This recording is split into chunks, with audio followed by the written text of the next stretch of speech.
Hey, good morning, Indiana. Welcome to Who's Left This Week, the unapologetically progressive Sunday morning news show for the Hoosier State. My name is Scott Aaron Rogers, broadcasting live from Bloomington.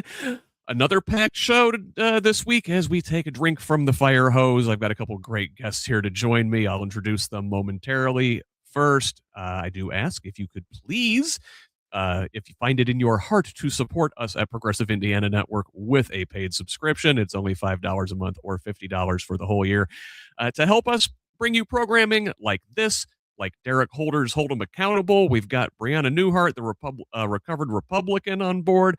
We're also now carrying the Concerned Clergy podcast from Reverends Tony Alexander and David Green up in Indianapolis. Good stuff from them.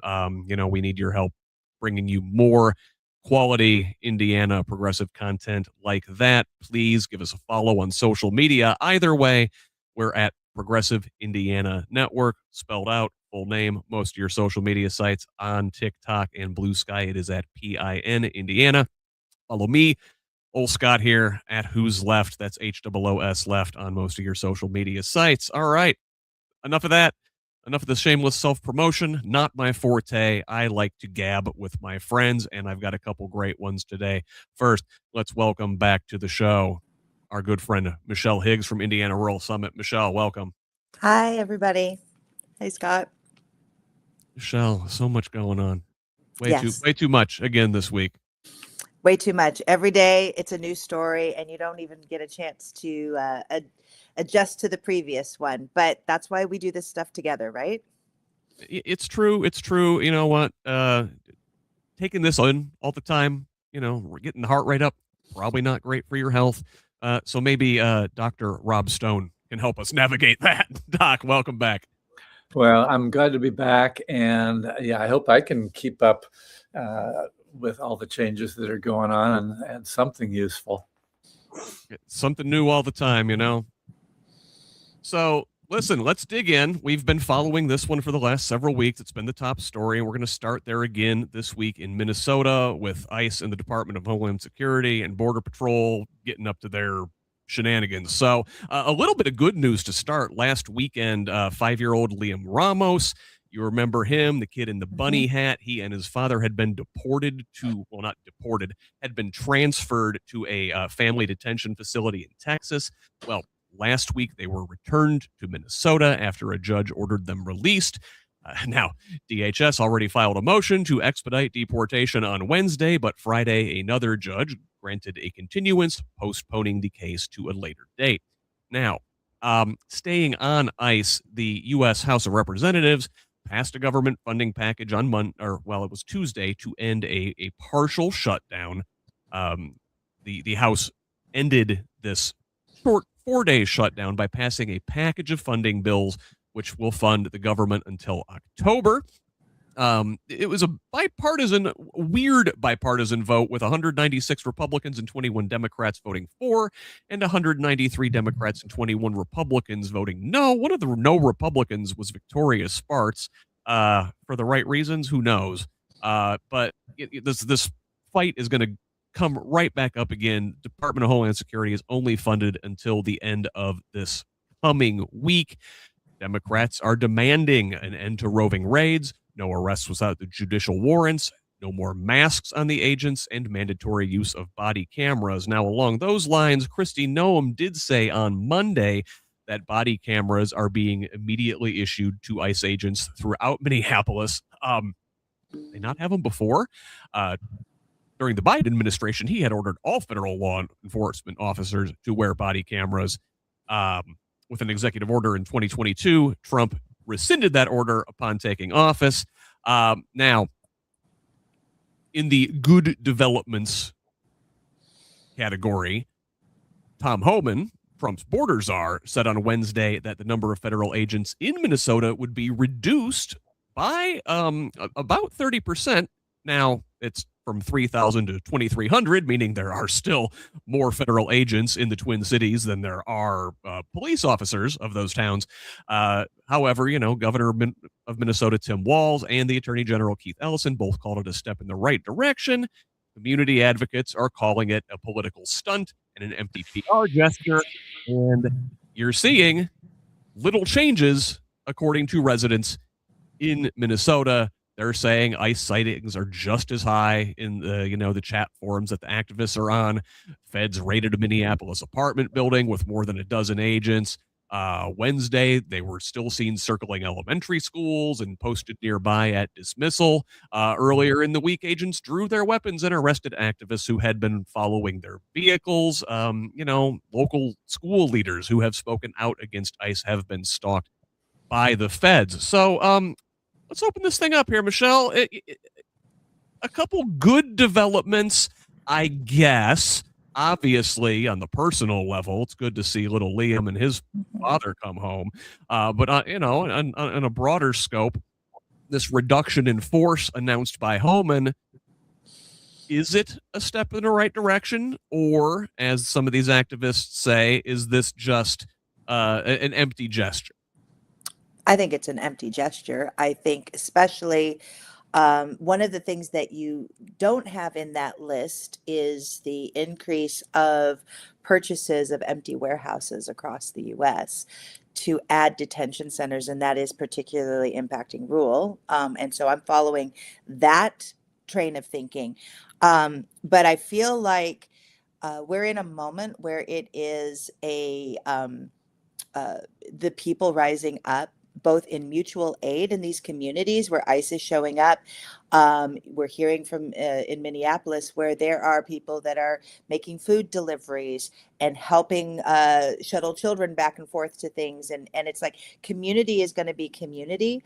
But it also is a call for a return to local control on some things. And I feel my biggest worry is that the victory of having little Liam return can give some people a sense of, oh, look, things are going back to, unquote, normal.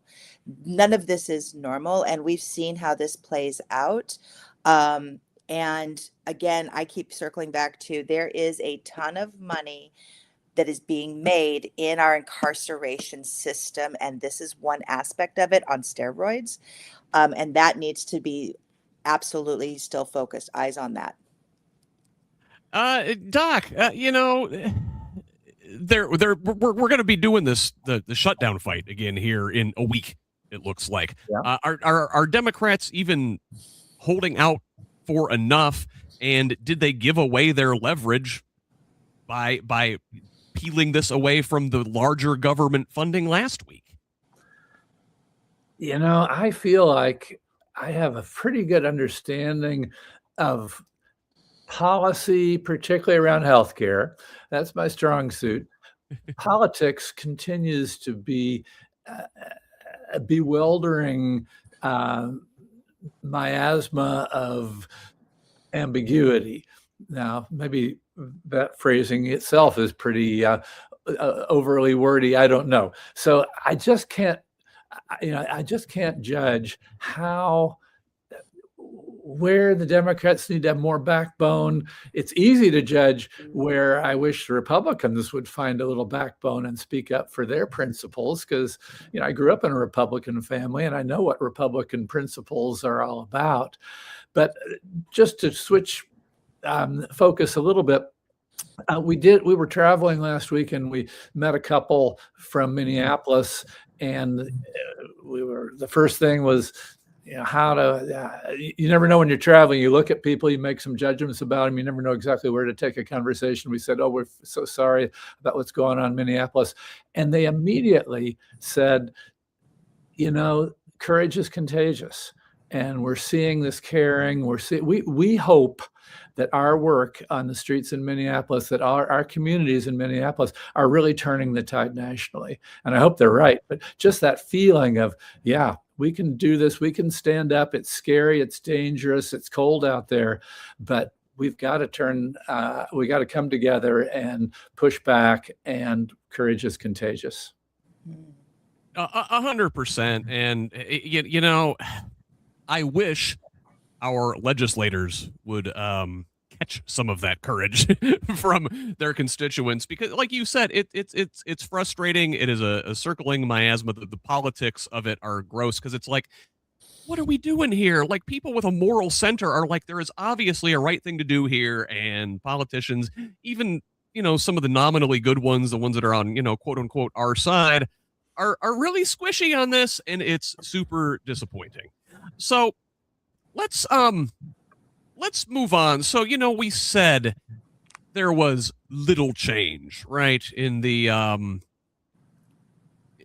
behavior of the agents even after this drawdown was announced. Well, listen, also in the nothing is new department, President Trump, it turns out, is a corrupt, racist narcissist. Now, we saw a story earlier this week from the Wall Street Journal where a Abu Dhabi royal purchased just less than half of the World Liberty financial crypto firm owned by the Trump family 4 days before the president's second inauguration, funneling nearly $200 million to the Trump family. Sheikh Tahnoun bin Zayed Al Nahyan, the United Arab Emirates president's brother, had been pushing the U.S. for access to advanced AI chips during the Biden administration, but was largely stymied over his firm's connections to the Chinese tech giant Huawei. Now, Tahnoun met several times with Trump and Steve Witkoff, his envoy, and others in the first few months of the new administration. And guess what? In May, he was granted access to 500,000 advanced AI chips a year. Now, in another department, but also in something that reeks of corruption and narcissism, Trump announced plans to close the Kennedy Center for 2 years beginning in July. And he announced this last Sunday. And this follows a series of cancellations by a range of performers in response to Trump announcing plans to add his own name to the building. So other things Trump wants to name after himself include New York's famed Penn Station, the busiest rail depot in the country, as well as Dulles International Airport in Washington. So apparently, and this is from the New York Times, administration officials have told Senate Minority Leader Chuck Schumer they would release billions of dollars in infrastructure funding for New York if he agreed to help rename Penn Station and Dulles Airport after President Trump. The administration began withholding funds for the $16 billion Gateway project. It's a new twin-track rail tunnel under the Hudson River meant to replace the deteriorating 100-plus-year-old tunnels at the heart of the Northeast Corridor rail route, the country's busiest, back in October, citing DEI concerns. Because, of course, the project, which employs about 1,000 workers, was halted Friday after they ran out of money, and the state is suing the federal government this week over $205 million in payments. Washington was expected to foot about 3/4 of the bill for this project. And finally, in the Trump is a piece of garbage news section here, Trump will not apologize for sharing a since-deleted racist video depicting the Obamas as apes on Truth Social. Now, this was posted as part of another late-night posting spree on Thursday. On his Truth Social platform, the Obamas briefly appear near the end of a minute-long video with their faces superimposed on the bodies of apes. It remained online for about 12 hours, with officials from both sides of the aisle calling for its removal. Trump refused to apologize, threw a staffer under the bus, blaming them for the post, which was eventually deleted. Now, the majority of this video was about false claims about the 2020 election, which we will cover next. But Michelle, I don't know, where do you even want to begin there? I guess let's work backwards. Did you see the video? It is just gross stuff. I actually did not. I was hearing about it, and I personally chose not to go seek that out because the people who I love were deeply hurt by that, and so it was one of those things that I don't need to see trash to know it's trash. I think when we talk about a narcissist, one of the things that I keep going back to is they feed off of energy, negative or positive, it doesn't matter. And so the more people keep talking about and centering Trump and his behavior, the more that just fuels it. And I feel like the more we can actually focus on the where the rubber meets the road. For example, if people are losing jobs, if they are losing healthcare, let's amplify that story. Let's amplify the impact. And then let's amplify where we actually have the power to do something different. So if there's states that are able to bypass some of the federal budget things, where are we seeing those inroads happening? Because that's where I feel like we get empowerment. And again, it's that right now we are seeing a shift from the individual to the federal, and we need to have it come back to the states and the individual. And we just need creativity on understanding where those levers are.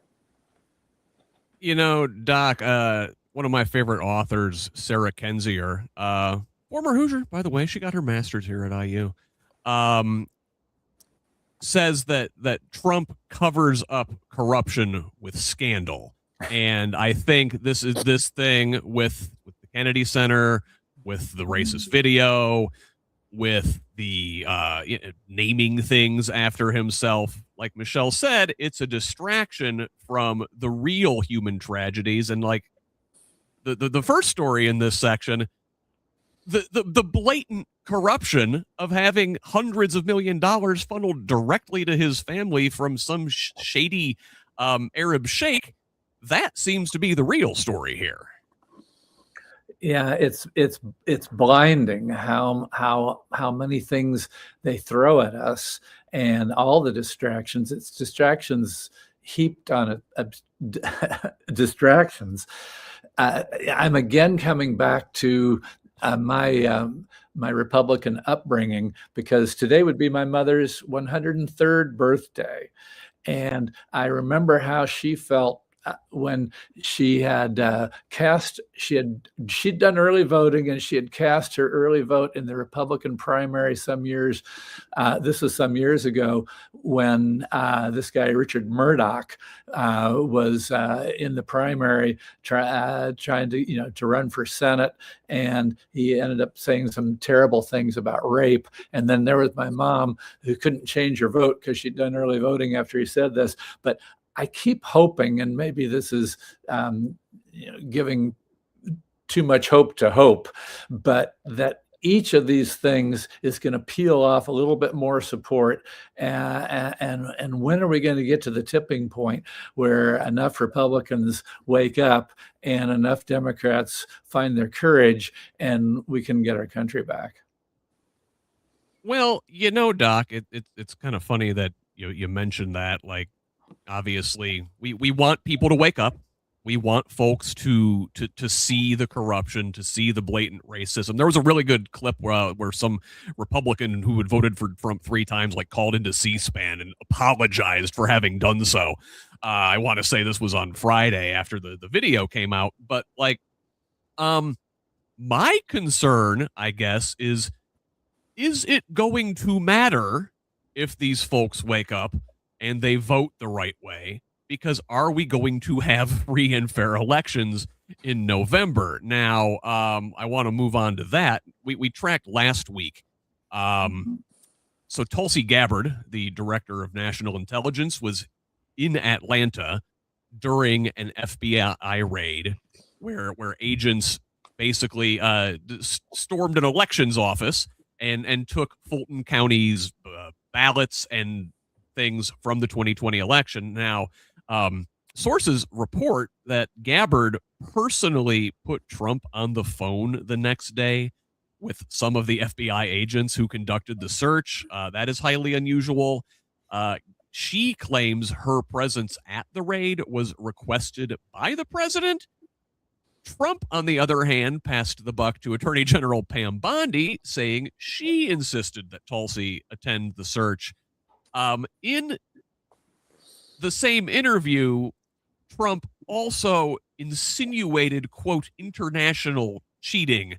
That was with NBC's Tom Llamas. Now, Gabbard is apparently also running a solo 2020 election inquiry separate from the FBI investigation.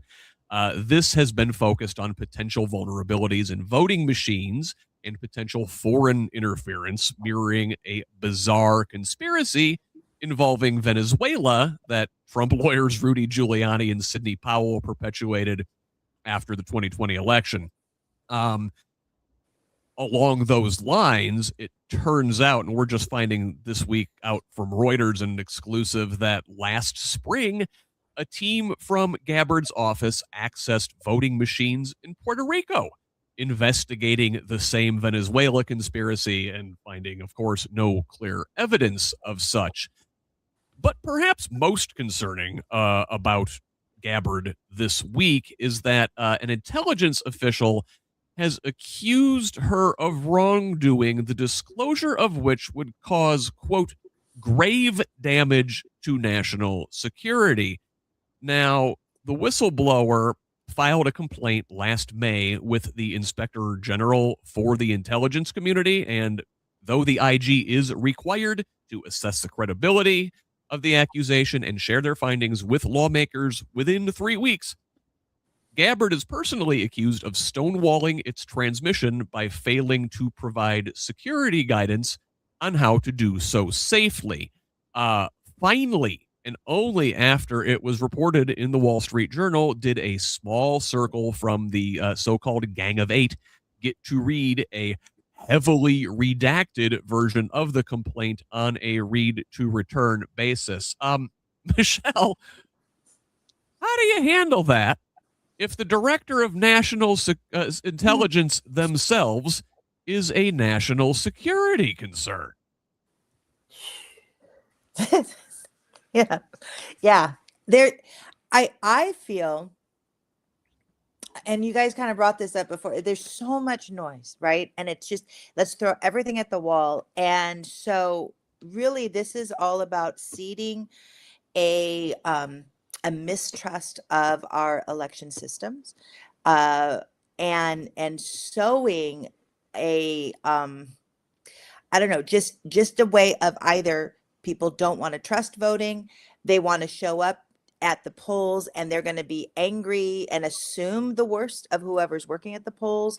They're going to mistrust the results from an election where we know that the Democrats are going to overperform and do very well in 2026, just by virtue of having more people running for office. We've already seen in the special elections across the state or across the nation what is the shift that's happening.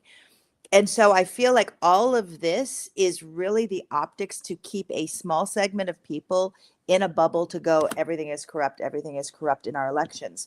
I also just want to name that, at least for me, our hyper local elections will always be, how do you say it? It's like a 1-to-1. For example, you go and you're voting for a township trustee, and it is at those smaller races that you're seeing a difference in 3 votes and somebody wins, a difference in 20 votes. And so at the very hyper local, our local governments will be operating, per normal. Where I see the biggest questions is at the federal. So this is why we focus on state and local with the Rules Summit. Like, that is our laser focus. And we are going to come back to statewide elections in the back half of the show. A lot of exciting news in that regard. Doc, I don't know. Do you care to speculate wildly about what Tulsi could potentially be up to that is of such grave concern to national security? Well, Tulsi Gabbard, who, as I recall, ran for president not that long ago in the Democratic primary. She dropped out fairly early, but that was in the Democratic primary that she ran for president. So I cannot speculate on what she might be up to, but I do think about this whole election thing. I think it's one of the most terrifying aspects of the news, of this thing that Gabbard was involved in. Just her presence just makes it all the more bizarre with the Fulton County votes. But I also go back to Trump tends to do what he says he's going to do. The one thing about him that is predictable is that he does tend to do the things that he says he's going to do. And he said way long ago, well, not way long ago in terms of years, but in terms of months and a few years, he said, if you vote for me in this last election, you won't have to vote again. And that was pretty telling I think it's safe to say the Republicans and Trump are going to try to figure out, they are working day and night on how they can be sure to steal as many votes as they can in the midterms.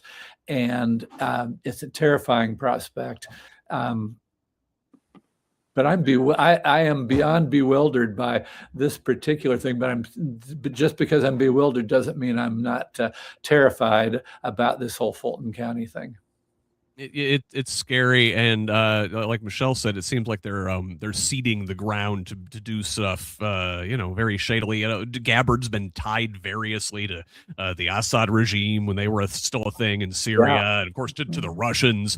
It seems like Trump would very much like to have his elections go like they do in those countries. And along those lines, of course, this week Trump is threatening a federal election takeover, saying that Republicans should nationalize elections. On Monday, he said, quote, "The Republicans should say, we want to take over. We should take over the voting in at least 15 places. The Republicans ought to nationalize the voting." This during an interview with podcaster turned deputy FBI director turned podcaster Dan Bongino. Now, this mirrors a social media post from last August in which Trump said, quote, "The states are merely an agent of the federal government in counting and tabulating the votes." Now, Senate Majority Leader John Thune pointed to the constitutional requirements that states conduct their own elections in throwing cold water on this thing, saying he's a big believer in decentralizing and distributing power.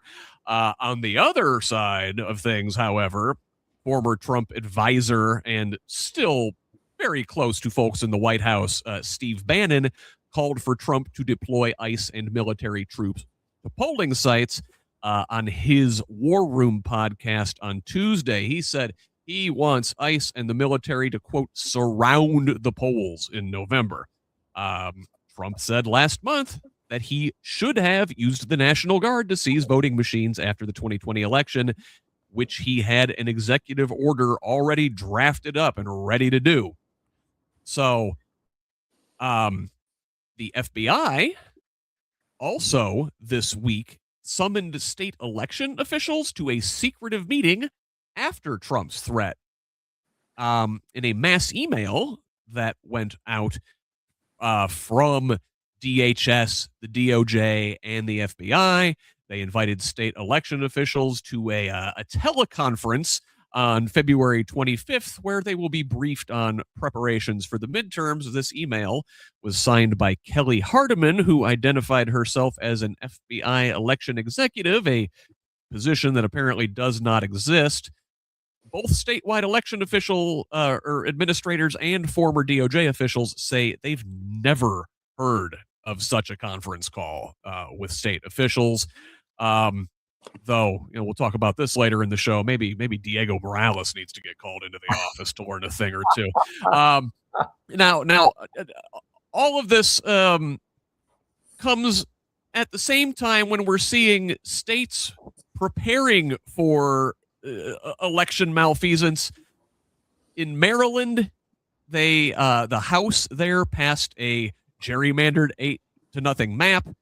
Now it's expected to die in the Senate, where leadership opposes it, but this comes in response to Republicans in places like Texas redrawing their maps in the middle of the census cycle to game the system and secure, theoretically, more Republican seats in Congress. Virginia Democrats are doing the same thing. They proposed a potential 10-1 congressional map for the 26 midterms. Now, voters there would need to approve a constitutional amendment in a special election. Currently, a bipartisan commission draws the state's maps. California went through the same thing last year. The legislature has passed a bill to put this question to voters, though Governor Abigail Spanberger has yet to sign it. The redistricting question there is also being argued in the courts. Now, Michelle, I hate to frame it this way, but with things like gerrymandering, at least, I think there should be some sort of federal minimum, at least, for the way our elections are conducted. Now, not the way Trump wants to do them, obviously. They want to take over elections. But I do think there needs to be some sort of federal guidance from a better, honest, not corrupt government in terms of what states are allowed to do along these lines. It's a race to the bottom, is it not? I think so. I think the whole thing with gerrymandering, when you end up, where it's a manipulation of the voters and it's a manipulation of to actually remove certain people's voices. And so we end up where, again, we're creating a country where the best ideas don't have a chance to come to the top because those in power will want to hold power. And I also just want to name that this really is a states' rights versus federal that's going on. And even in how it's going to get played out in Indiana, the assumption was Indiana would have redistricted, and the Hoosier State said no. And so it's kind of put us in the crosshairs. And so now there's a lot of legislators, Republican legislators, that are being primaried because they've got people who want to align more with Trump and the federal kind of takeover of states' rights. So this is going to be a battle that we'll see actually probably more on the Republican side. I kind of feel like I'm grab the popcorn, Yeah, it's certainly interesting. I mean, we and I don't know what the way to go is. I mean, obviously, listen, the Republicans in these states, Doc, are throwing a fit. They're saying this is undemocratic. They're saying this is a rigged map. Gee, how does it feel when the shoe's on the other foot? But only one party has proposed legislation at the federal level over the last couple of years that would ban gerrymandering, right? So, yeah, the gerrymandering thing is really interesting.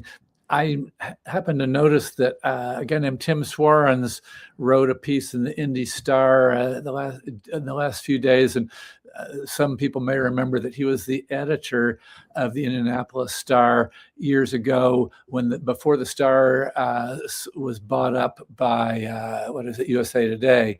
And Swarens was that was when it was Dan Quayle's family or Dan Quayle's wife's family owned the Indianapolis Star, and the Indianapolis Star was far more conservative than it is today. So I got to know Swarens slightly. I spent a little time with him one day, and he's a very conservative guy as leading the Indianapolis Star in a conservative way. So he writes an opinion piece that's published in the Star and also in other USA Today magazines, talking about Mike Pence and how Pence is such a principled character. So, I get slightly nauseous when we talk about that. But he also wrote very favorably about Indiana having rejected redistricting. And so it's interesting. That's kind of becoming, so he's coming from a conservative Republican standpoint, and it's becoming, acceptable to say that we didn't do the redistricting, and that was really principled and really good. Now, I completely get it that I wish we had federal guidelines that were better. That mostly has been done really by the courts than legislation, about redistricting. But then, so I come back to this thing about the politics of it. I hate to see Virginia saying we're gonna get rid of our bipartisan committee to redistrict in order to do this thing. But then I think these are dangerous times, and so dangerous times require extreme measures sometimes. Yeah, I mean, Michelle, you can't blame them, right? Like, I mean, I supported California doing what they're doing. I mean, you can't unilaterally surrender when the other side is threatening, is number one, stealing seats through their own gamesmanship, but then also threatening to put troops on the streets around election sites. I think that's absolutely true. And again, it comes back to, what are we asking people? Let me just rephrase. Indiana, because I want to say focus on Indiana. Indiana has like the lowest voter turnout. So the fact that we are embroiled in a conversation about we've got to protect election integrity and all of that, as though we have an overwhelming abundance of invisible, imaginary people voting. We can't get real people to vote. And I think that needs to be kind of focused on, and that all of this is a rhetoric to foment, again, distrust of an election system, distrust of our whole form of government. And I actually hear more and more people on the far right every day willing to give up one more right to protect the Trump regime. And at what point do people realize it's like, we have a democracy, we have representative government, and I think people need to step up and realize that if your representatives are not representing you, you've got to get involved. And the more that we get involved, and the more that we can actually name the things that, you know what, that is blanketly not true. My hope is that we do not have National Guards around our voting areas. I have been in so many counties where they do elections very well. Very, very well. And I think we need to start amplifying what is being done right, because the narrative that's happening is such a focus on what is being done wrong in other places, that our job in Indiana is to turn out voters this election cycle. That is our job. Yeah, well, Doc, there seems to be a certain thing in common of the places that Trump accuses of running their elections badly. Gee, what could it be? Oh, they're all cities with a large number of minorities. Yep. And Michelle, I just want to say that was a great statement you just made. And the idea that we can't get real people to vote, I love that phrase. But Scott, yeah, I mean, it is a horrible image to think about, armed thugs lurking around voting areas, and how that something like this might happen, because it is going to tremendously suppress people's votes, and particularly the people who are most afraid that they're going to somehow get picked up, going to get harassed. It's terrifying. I keep using the word terrifying a lot today. It certainly is. It certainly is. So I guess I want to change direction a little bit. Now this is another one we've been following for months and months and months, and kind of back to the covering up corruption with scandal. Here's a scandal for you, perhaps the biggest one in the country's history. So, we know last week the Department of Justice released some 3 million pages of documents related to the late convicted pedophile and sex trafficker Jeffrey Epstein, right? Now, the New York Times found more than 38,000 references to Donald Trump in that tranche of files, which, according to Lad Bible, is actually more than twice as many times as the name Harry appears in the entire series of Harry Potter books. That's what you call a main character. Now, despite that, Deputy AG Todd Blanche says the review is over and there will be no further investigation. Democrats are vowing to fight this. Again, contrary to a law passed in November, overwhelmingly in the House and the Senate, and signed by President Trump, which called for the release of all relevant Epstein materials. Only half of the approximately 6 million pages of documents have been released, and those that have been released are covered in more than 10,000 redactions. Said redactions seem to be incomplete or haphazard, with the names of potential co-conspirators blacked out, while information identifying survivors was publicly available, at least until lawyers representing more than 200 victims filed suit in federal court.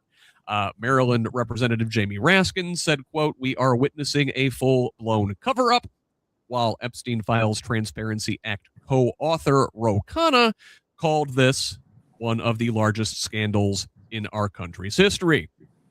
Now, about those redactions, so the Justice Department will allow lawmakers to see unredacted versions of these files beginning Monday, when members of Congress, without their staffers, will be able to review the unredacted files on computers at the DOJ, where they may take notes. They may not make copies, either physical or electronic. Okay, but that's still only half the files. Now, who were these other men? Who are these names who have been redacted? Well, Julie K. Brown, who has been all over this story at the Miami Herald. She is perhaps the preeminent journalist covering the Epstein scandal.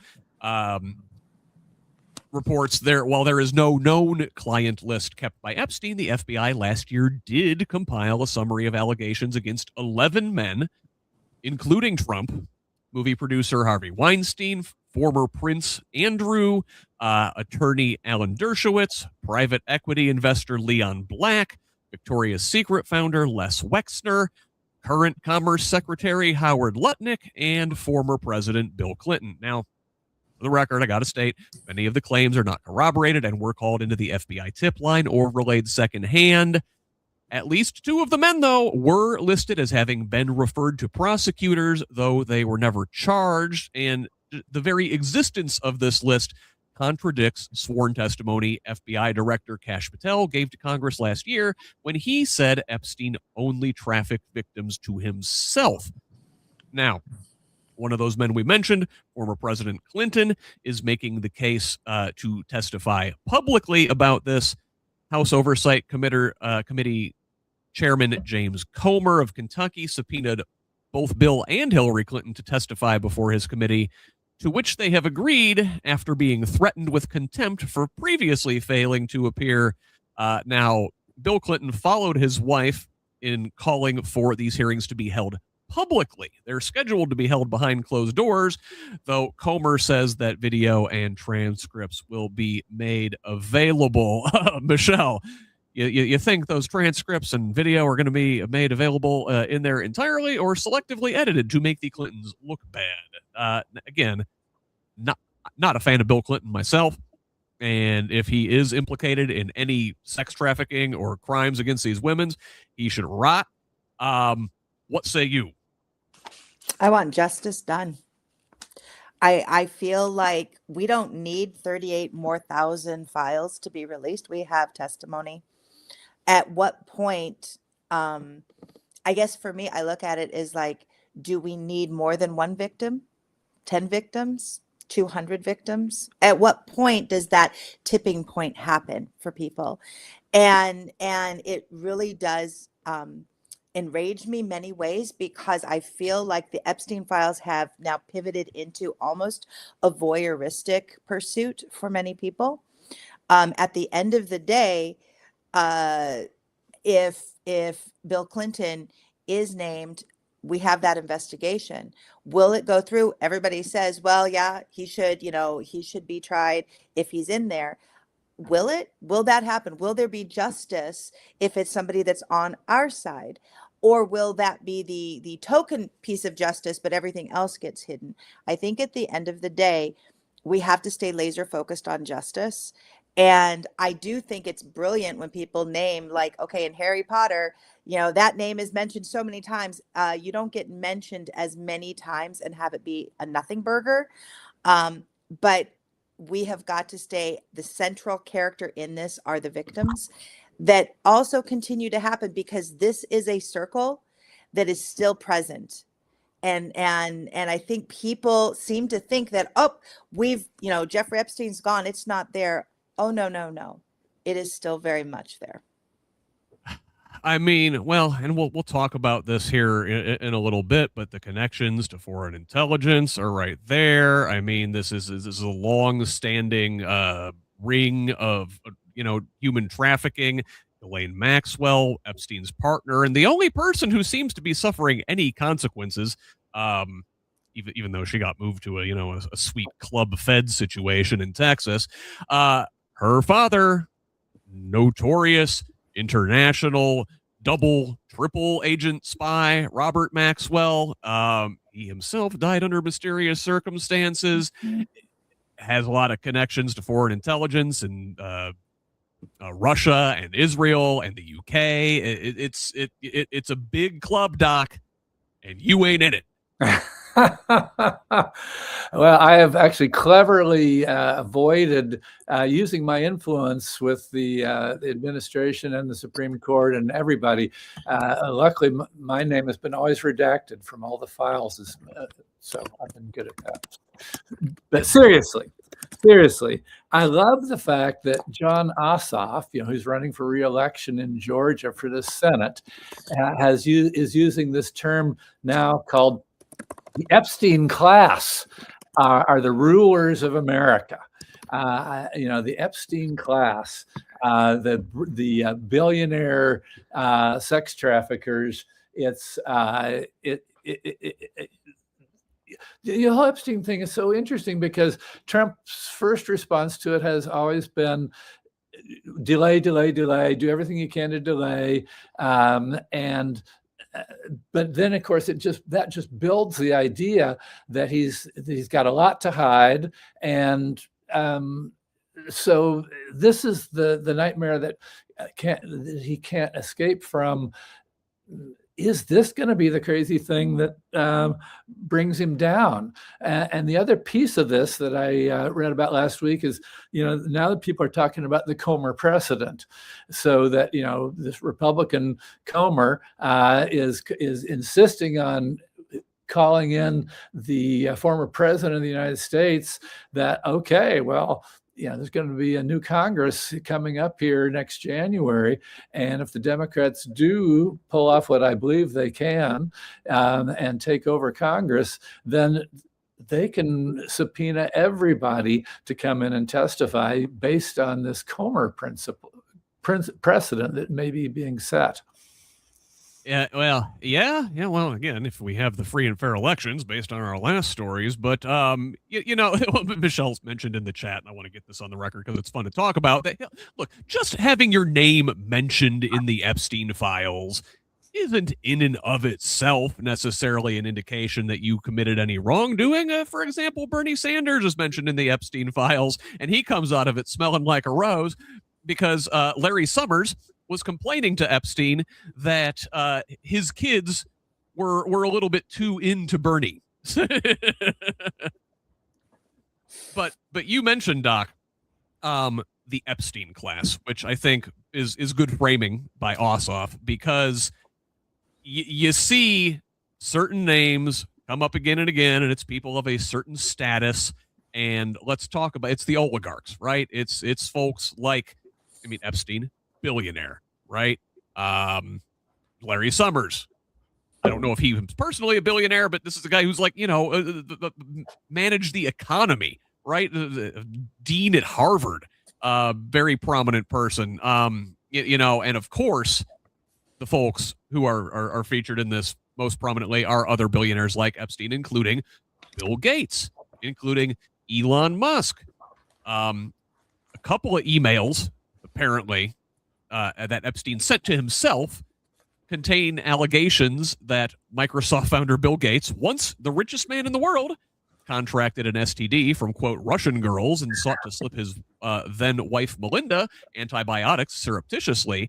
Now, Elon had previously denied spending significant time with Epstein, though the files show a thirsty Musk planning to visit Epstein's island in 2012 and asking when the wildest parties would be held. We mentioned wow, I almost said Nutlick. That's real slip of the tongue. Howard Lutnick was mentioned previously. And he's on record of denying any contact with Epstein after like 2005. Said the guy was a creep. Said I'm never going to associate it with him again. Well, there he is in the files, planning to visit Epstein at his island around the same time frame as Musk is doing. And the connections do not stop with American, or, well, in the case of Musk, South African billionaires and oligarchs. According to the Kyiv Independent, Polish Prime Minister Donald Tusk suggests Epstein may have been working with Russian intelligence and oligarchs. This last batch of files shows Epstein cultivating relationships with Russian officials, seeking a personal meeting with Vladimir Putin, being suspected of acting as a wealth manager for the Russian autocrat, as well as former Zimbabwean dictator Robert Mugabe.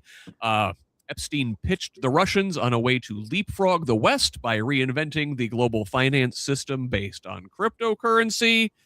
Kind of looks like what we're doing now with Trump and the Sheikh and the Liberty Financial.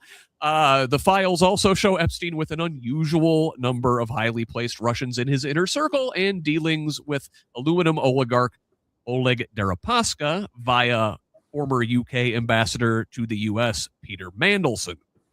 Now, speaking of Mandelson, it's funny that, you know, while the American folks that are named in this are generally getting off scot-free, figures in Europe are at least starting to pay some consequences. A while back, we mentioned Andrew Mountbatten Windsor, the disgraced former prince, having been stripped of his title. Mandelson was fired from his post as ambassador and could go to prison. Prime Minister Keir Starmer's leadership is in question over having appointed Mandelson. You've got Swedish and Slovakian officials that have been forced to resign. A slew of Norwegians, including former Prime Minister Thorbjorn Jagland, have come under scrutiny. Now, not necessarily Epstein related, but oligarch billionaire related and consequences in Europe. French police this week raided the offices of the former Twitter, aka X, raiding the offices of Elon Musk's platform on Tuesday and summoning Elon for questioning as part of a cybercrime investigation. XAI and its Grok chatbot have come under fire for producing sexually explicit deepfakes, including of minors. X has also come up against French anti-Semitism laws for spreading disinformation about the Holocaust. And on another billionaire note, Jeff Bezos is killing the Washington Post. On Wednesday, employees were told on a Zoom call that the paper's staff would be cut by a third, with the sports desk, climate desk, and book section shuttered entirely, while the DC Metro and international desks would be reduced significantly. At least one reporter was laid off in the middle of a war zone. Now, Bezos bought the Post for $250 million in 2013, generally kept a hands-off approach for a while there, and was regarded as having saved the paper, which is losing money hand over fist. But if making money was the concern, why did Bezos pay $75 million to acquire and market this terrible Melania documentary, which was directed by another Epstein Files cast member, Brett Ratner? Bezos reportedly personally spiked the paper's planned endorsement of Kamala Harris in 2024, leading to 300,000 subscription cancellations. Last February, the Amazon CEO also announced a new rightward direction for the opinion section, resulting in another 75,000 cancellations. Gee, Michelle, on this matter of the Post, like, the Eric Andre meme, where he shoots the guy and then says, why would they do this? Well, it's Jeff Bezos killing the Washington Post, bleeding subscribers, losing money, and then wondering why he's losing money. Oh, man, I know I need to fire a bunch of people. Private equity be private equity? I mean, like, we see it on Main Street all the time. Private equity takes over a successful business and ends up selling it for scraps, makes money on both ends of the transaction in one way or another, gains more power. So I'm not surprised. I don't think there was ever any intent to make the Washington Post be a the pillar of journalistic integrity under his watch. I think it's another way of controlling the narrative. But I will say, when it comes to the oligarchs and all that, we are still, we talk about this all the time in organizing. Power is organized money and organized people. And right now, we are witnessing the power of organized money, probably like never before. Where, this is where I love listening to historians, because they are going to connect the dots. Throughout history, we have always had the organized money, and to a certain extent, organized people through military and industry consolidate power. What we are championing is the rise of organized people at the grassroots level all the way up. And again, we're starting to see that happen with boycotting of industry, with censure of elected officials, and so to me, that gives me hope. Is how are we seeing organized people rise up? We need to be amplifying those stories. Again, the oligarchs, there are no guardrails for them. And you don't get to be a billionaire because you practice self-restraint. So everything that they are doing is a consolidation and a consuming. We should not be surprised, but we do need to get engaged at whatever level we can to be the organized people.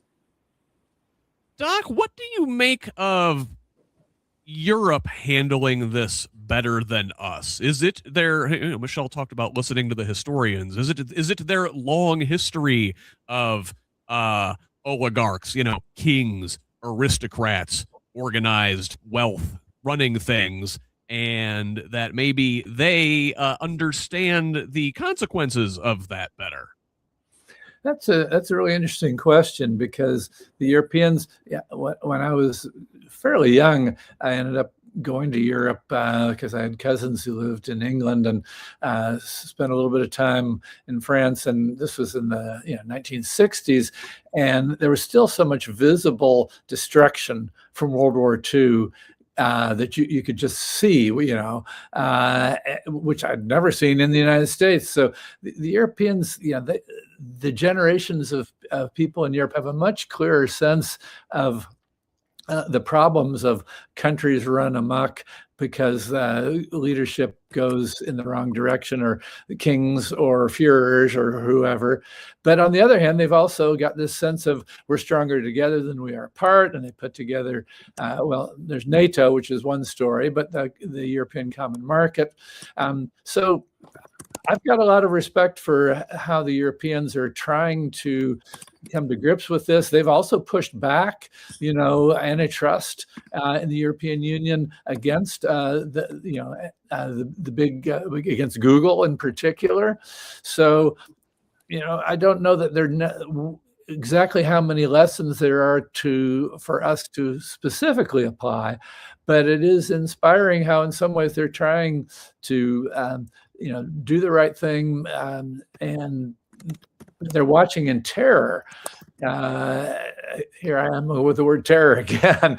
The United States is coming apart, but we're still seeing that in the stuff we see out of the Italian, from the Olympics, that people are booing the U.S. government, but still cheering the American athletes and people. Yeah, it's funny. Well, you wouldn't know they were booing if you watched it on NBC here. Apparently, they throttled that. They didn't want the folks to see that that J.D. Vance was getting a round, of the Bronx cheer, right? Like and which is again, right? That's the corporations, that's the billionaires, that's the oligarchs. That's why we need things like independent media ventures like this one. Hit that subscribe button.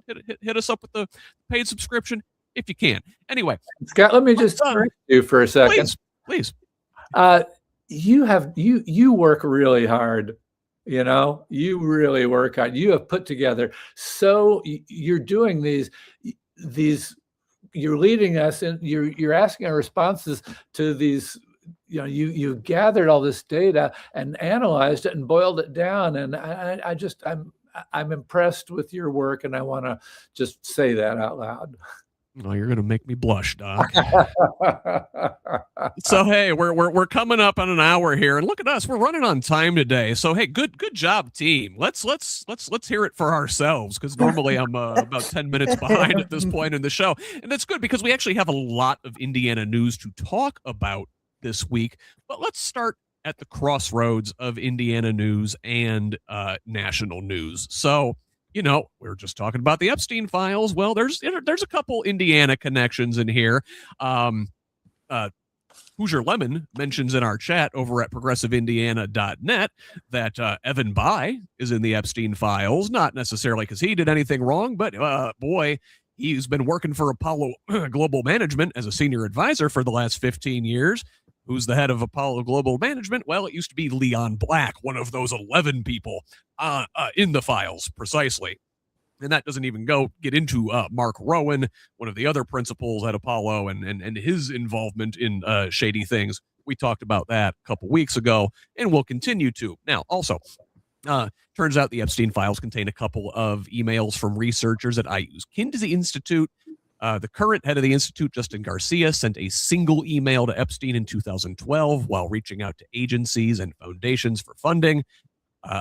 Epstein was a known supporter of scientific research. Garcia says he only learned of Epstein's criminal history later. Now, another Kinsey researcher, anthropologist Helen Fisher, met with Epstein at least 3 times, including a dinner with Woody Allen and a lunch with former Obama White House counsel Kathy Rumler and potentially former Israeli Prime Minister Ehud Barak. Didn't even talk about the various other international stories this week and Epstein's connection to Barak. But Fisher was a courtesy appointment at Kinsey, meaning she was not a salaried IU employee. She passed away in 2024.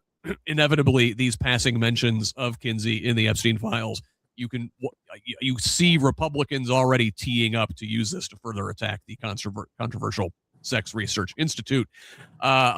Indiana Republicans are also up to their own shady business, partnering with Charlie Kirk's Turning Point USA to expand the presence in Indiana schools. In a interview with Fox News on Wednesday, Kirk's widow Erica said Indiana would join a list of red states that have partnerships with Turning Point, the Christian nationalist grooming organization. This during a Fox News interview. Indiana has 38 collegiate and 64 high school chapters already. Now, state promotion of this organization would certainly run into First Amendment concerns. At least I think so. Students are already allowed to start chapters. Schools would not be mandated to create new ones and are already prohibited from discriminating against student clubs based on viewpoint. Turning Point USA and their high school arm, Club America, have had a hard time obtaining faculty sponsors and overcoming student disapproval. Now, speaking of students in Indiana high schools, lots of protests this week. Indianapolis, in Michiana, in Fort Wayne, in Lafayette, down in southern Indiana, across the river from Louisville, up in the Northwest Indiana region. I've got stories in our show notes, which will be available on Progressive Indiana Network from throughout the state. Now, Indiana lawmakers have obviously, predictably come down and pick sides on this, with Lieutenant Governor Micah Beckwith going to Twitter to complain, which he does frequently, this time about these protests, while Congressman Andre Carson touted the students' right to engage in political dissent. Another story about the congressman, which I wanted to highlight this week in the Indy Star. Apparently his office helped a Haitian-born U.S. citizen with an ordeal procuring paperwork from their native Haiti. Rude Moret, a Haitian-born U.S. citizen, took his 3-year-old son back to Port-au-Prince in December to procure paperwork from the U.S. Embassy.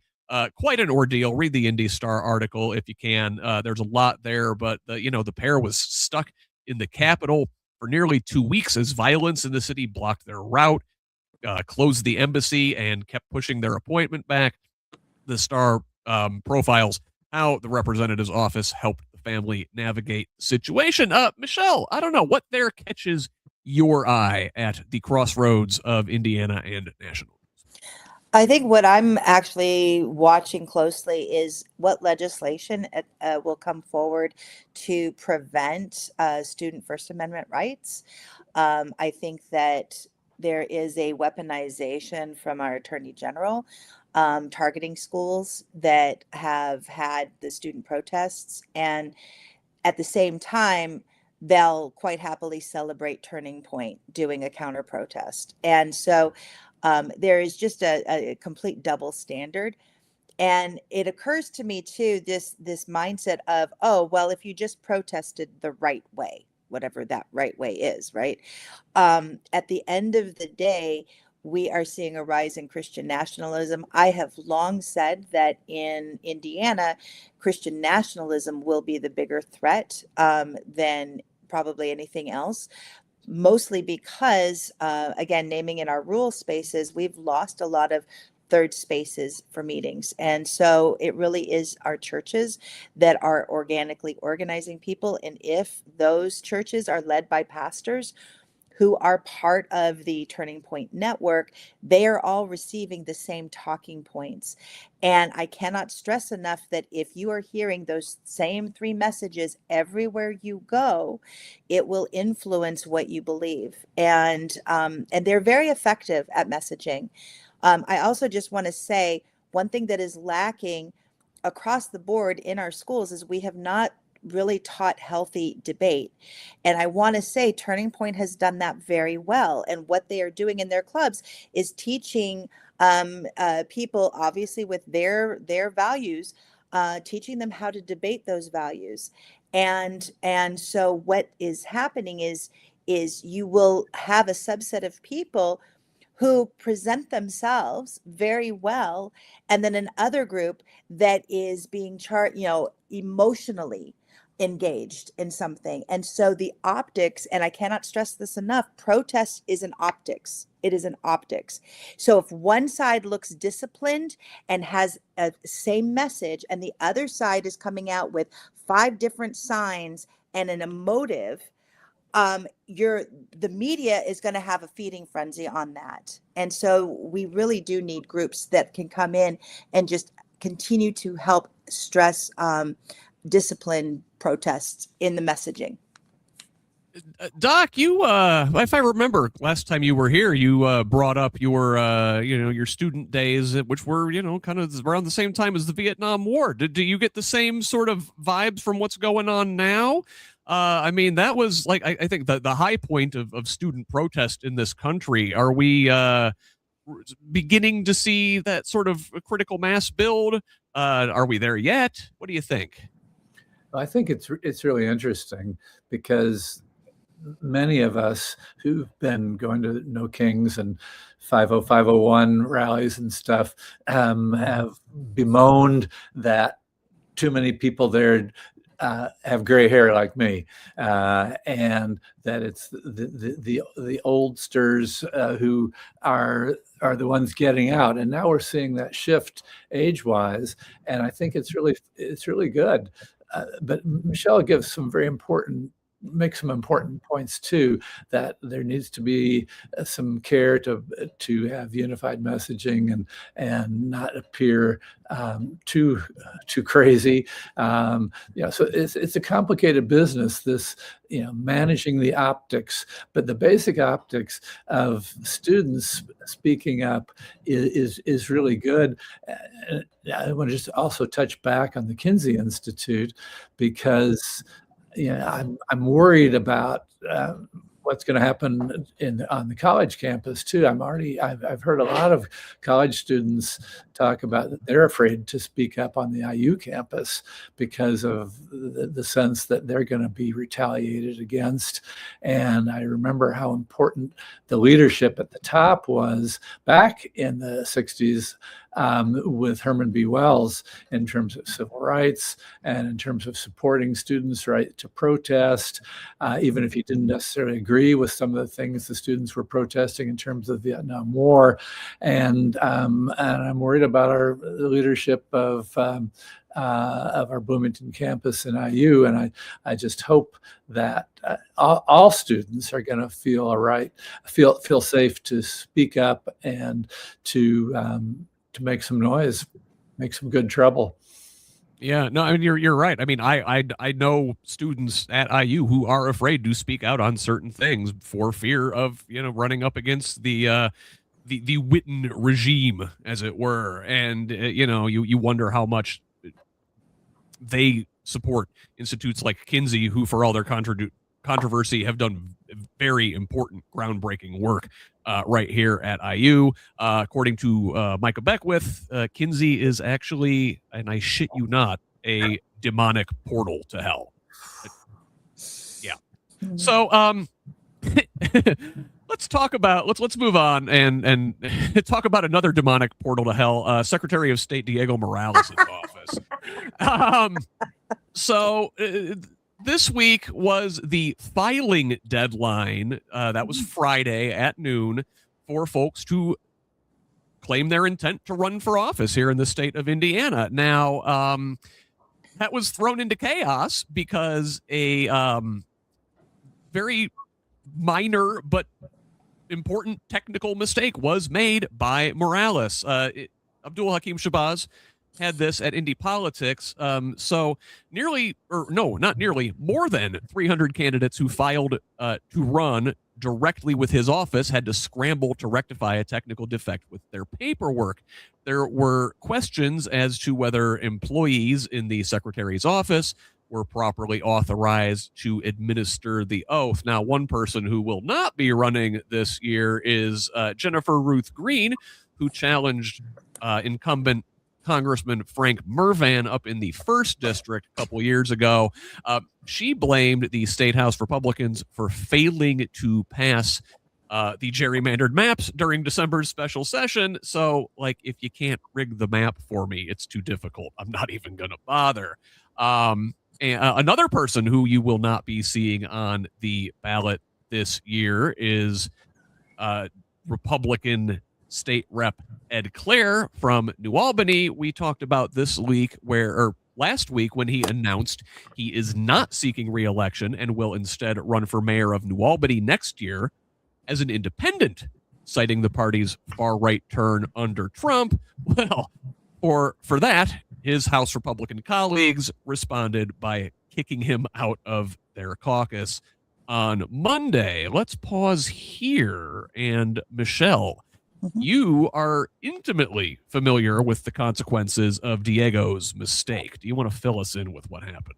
Sure. So January 7th, we brought in about 24 candidates that were with the Rural Summit to file. And we intentionally did a press conference outside the Secretary of State office. And our plan was to have a photo op there. We had a few of our candidates actually file their paperwork with the Secretary of State. Normally, Democrats go over to the Elections Division, and that's where they file. However, found out last week, along with everybody else, that there was in question a possibility that when they had to sign their documents and that gets notarized, the person who witnesses it may not have been a notary. And so I had to scramble and contact the handful of our candidates that had filed and have them go back to the State House and go to the Election Division to file again. So it's an administrative issue that was an inconvenience. But again, when you are organizing rural candidates for whom just stepping out to do this can feel intimidating and overwhelming, not to mention the 2 or 3 hour drive that some people have to make to say, oh, and you have to go back because the Secretary of State's office didn't do something right. is beyond frustrating. And I also want to name that I think for too long, because there has not been really, how do I say this? We have cracks in the structure that we have learned to bypass, meaning Democrats go to the election division. We don't even deal with the Secretary of State office for filing. That works, but it also does not actually address a systemic issue that might be there, which is that the Secretary of State's office for far too long cannot be trusted to do the very job that they are elected to do. And so, if anything, the Rules Summit stress test something. And we kind of laugh about it because I feel like maybe this would have been internally held by the Republicans. They would have quietly fixed whatever the issue was. But because, like Scooby-Doo, those damn kids showed up, it ended up becoming a bigger issue than what they probably hoped it would have been. Doc, does this sound like malice or incompetence? Maybe equal parts of both. Morales is certainly capable of both. And so I don't know, but Michelle, I'm just so impressed about the work you are doing, and I'd missed this complete story until I looked at the notes that you sent out before the show, and so it is these creative ways to make points and demonstrate the truth. This is really important work that you all are doing. And also, I want to stop and talk about Ed Clear a little bit. He's an amazing man who, from the southern part of the state. And when way back in 2012, when our group, Medicare for All Indiana, was heavily involved in the coalition trying to build support for the state to move to accept the Medicaid expansion. Remember that Medicaid expansion was part of the Affordable Care Act.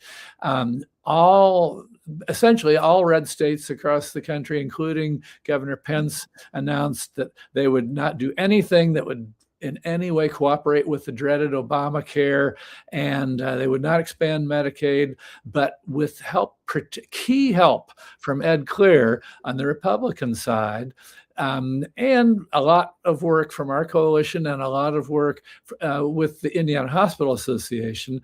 We got the Medicaid expansion, although we called it HIP 2.0. It was never called Medicaid expansion. It was called recreating Medicaid. But anyway, it was a tremendous victory. There was a lot of citizen coalition building. We took 10,000 signatures, talk about, some optics. We took a stack of 10,000 petitions and put them on Pence's desk, and there was some pretty good publicity. And I hammed it up a little bit by wearing my white coat, my doctor coat. But do what you got to do. Yeah, you got to do what you got to do. But it was a heartening thing, because even on the Democratic side, people were saying, "Oh, we'll never get the Medicaid expansion," and we did it. So, and Ed Clear played a big role in that. So, I really want to shout out to Ed Clear. He has done great work within the Republican Party in Indiana for a long time, and I guess maybe he's earned a break. Yeah, it's good to see there's still some good ones out there. And again, Claire's probably somebody who we're going to disagree with on a whole lot of things. But at least, the man has a spine, real profiles and courage there versus Michelle, if you want to compare Claire to Jennifer Ruth Green and her profile in cowardice. Yeah, agreed. So listen, let's look at the other side of the aisle, and a lot of excitement, I think, in Indiana on the Democratic side this year, which is a bit unusual in a way. So we mentioned Carson a little bit ago. Well, he picked up a prominent primary challenger in the form of two-time statewide candidate Destiny Wells, who filed just before the deadline to run for his 7th congressional district seat. Carson was already getting a bit of a push from another candidate, George Hornado. So that makes this at least a three-way race. There may be other candidates involved, but that's three folks who are going to be well-funded and relatively prominent. Briefly going back to the Republicans, 5 of the GOP senators who voted against redistricting also find themselves with primary challengers. Now, back to Wells, she posted on Facebook Thursday that Indiana Democrats will be fielding a candidate in all 25 state Senate seats up for re-election this year for the first time since 1974. And additionally, on the House side, Democrats are running in 90-plus state House races this year, up significantly from recent cycles. And Michelle, again, a lot of those state House seats, those are folks affiliated with the Indiana Rural Summit. We are super, super excited and proud to have. When I last looked, I think it was 91 House seats, and we know of at least one more that's coming. And then there's a very, very good chance that they'll caucus in the remaining. And so our goal with the Rural Summit was we wanted to have every House race contested. This year we brought in the Senate knowing that they were going to try to contest all 25 seats. So we're very excited that that has happened. And again, just to reiterate, we have in many, many of our counties, nobody running on the Democratic platform down ballot. And so when you are wanting people to turn out for a general election, if there's nobody that they can really vote for, it again depresses turnout. And so part of our mission is to give every rural and small town Hoosier a voice, a choice, and a vote. And I feel like we are very much moving forward in that and supporting candidates in whichever way that we can, particularly the ones that are in these rural districts. We look at it as we've got our candidates that are on the offense team. These are the swing districts, the flippable seats. That will be the state party really supporting them. But we have our defense team. And again, I want to just name many of their opponents are the ones that submit harmful bills. And because there's nobody that has run to oppose them, we cannot get messaging out to say, hey, this is a bad thing. Therefore, their constituents never call to say, vote yes or no. And they hide behind that. They're able to honestly say, well, none of my constituents have called to say this is a bad bill. Well, that's our job. We're trying to get the message out and mobilize constituents to hold their electeds accountable and then vote in somebody different. Doc, what do you make of Ms. Wells jumping into that race for Congressman Carson's seat? He's been there since, I want to say like 2008 or so. It's been a hot minute. I spoke with Mr. Hornado last year around this time. He's a figure who gets a lot of pushback on the left for various reasons. Now, that was already a contested race. Now we've got a three-way race. I think there's going to be a lot of money thrown around in this thing. What do you make of that one in particular? I actually had only heard about her entering that race just today, and I'm a little confused and bamboozled, and I don't want to speak against Destiny Wells shaking things up. I met her several times, and she's a woman who's not afraid to shake things up. But on the other hand, Andre has been a stalwart. I see everything, not everything, but I tend to see everything in view of healthcare. And Andre has been a longtime supporter of Medicare for all and that kind of universal healthcare reform that I support. And his predecessor, his grandmother, Julia Carson, she was a longtime supporter of Medicare for all. So, I I really like Andre, but it never hurts to shake anybody up a little bit. I will say this. So I mean the primary criticism, and you're absolutely right. Congressman Carson's voting record, at least for me, spectacular. Yeah.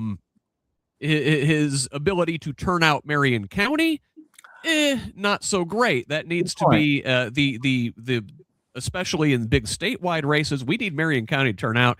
Marion County Democratic Party is a goddamn dumpster fire.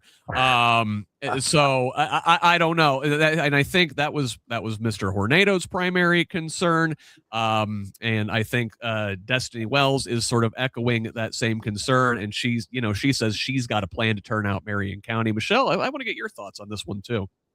Again, voter turnout is voter turnout is voter turnout, and I feel like there's sometimes where I struggle with primaries for the Democratic Party simply because we oftentimes lack the power to really be able to hold that well. However, in the case of Marion County, all three bring in a completely different voter block, right? And so together, I feel like it creates the energy, the conversation, the accountability, all of that if they do it well. And at the end of the day, this is about having the best candidate, the best platform moving forward that will win in the general election. And I think anytime we have a situation that is engaging new voters and and voters who may be brand new to register or the ones that have been disengaged, we will win if they get involved. So beyond that, I don't live in Marion County. I often say, it's not my what do they say? The term is not my circus, not my monkeys, right? I got enough to deal with trying to get rural voters to turn out. So, but we need Marion County, and I cannot stress that enough. If Marion County shows up, and I also want to just use this moment to plug a shared thing that we're dealing with, Marion County and rural, is data centers. And so when we talk about that, find the issues that align. It could be healthcare deserts. It could be housing concerns. Whatever those issues are, when we can start to align across those issues, bridging that urban rural, and then connecting how is federal impacting the state, impacting the local, all the better. So I'm looking forward to hearing their debates because they will be able to bring in some of those, connect those dots for voters that may not be in other spaces.